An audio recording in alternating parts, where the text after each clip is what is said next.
अगर मैं बात करूं भोजपुरी इंडस्ट्रीज को लेकर के, तो भोजपुरी इंडस्ट्री में किसका सबसे ज्यादा अच्छा आवाज है और किसका गाना सबसे ज्यादा बजता है और किसका ज्यादा गाना लोग सुनना चाहते हैं, तो आप लोग वीडियो में बने रहिएगा और वीडियो को शेयर कीजिएगा। और उस वीडियो पर पहली बार है तो चैनल को सब्सक्राइब कर दीजिएगा। देखिए, तो प्रमोद प्रेमी यादव है, जो कि आपको फोटो दिखाई दे रहा होगा इनका। ये है भोजपुरी इंडस्ट्रीज के सुपरस्टार प्रमोद प्रेमी यादव, जो कि इनका आज सुबह में गाना आता है छठ का गीत, जो कि अब ये छठ गीत का आज सुबह में आया है। 2 घंटा हुआ है और 2 घंटा में मात्र 20,000 व्यू है। ये है सुपरस्टार आपके।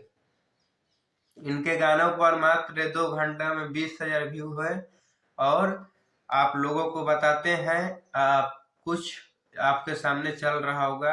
ये सिंगर लोग हैं जो कि इनसे जूनियर हैं, उनके गानों पर कुछ इस तरह व्यू आ रहे हैं और इनके गाने पर कुछ इस तरह का व्यू है। तो पता नहीं चलता, कभी कभी किसी का गाना करोड़ में लोग देखते हैं तो कभी कभी किसी का गाना 1,000 में ही चलता है। ऐसा नहीं होता कि हमारा गाना मिलियन में जा रहा है ना तो मिलियन में ही जाएगा, 200 300 500, ऐसा नहीं होता है। बड़े बड़े स्टार का भी गाना 5,000 10,000 पे फंस गया है, अटक गया है। तो ज्यादा ऐसे ऐसे कलाकार को ज्यादा थोड़ा बहुत होता है, लेकिन ये तो है प्रमोद प्रेमी यादव, काफी दिल के अच्छे आदमी हैं। मैं इनका गाना सुनता हूँ, मैं भी इनका फैन हूँ।